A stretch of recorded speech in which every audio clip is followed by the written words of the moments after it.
Mahigit sa 200 o mahigit 2,500 empleyado ng Davao de Oro sumailalim sa mandatory drug testing. Detalye ng balita mula kay Jun Suter mula sa Action Radio Davao. May buntag mo, Jun. Mayong buntag usab Kuyang Angel, umabot sa 2,520 na empleyado ng lokal na pamahalaan ng Davao de Oro ang sumailalim sa mandatory drug testing kahapon Hunyo 3 bilang bahagi ng kampanya o pagpapanatili ang isang drug-free workplace sa serbisyo publiko.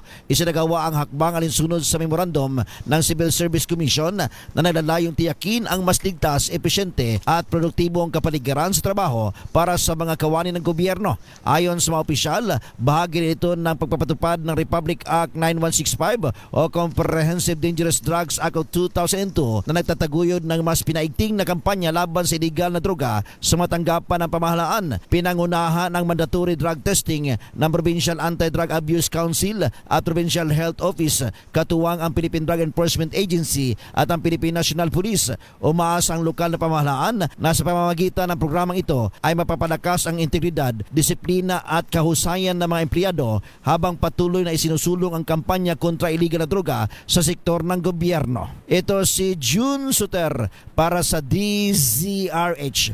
Una sa Pilipinas, una sa Pilipino. Daghang salamat, Jun Suter.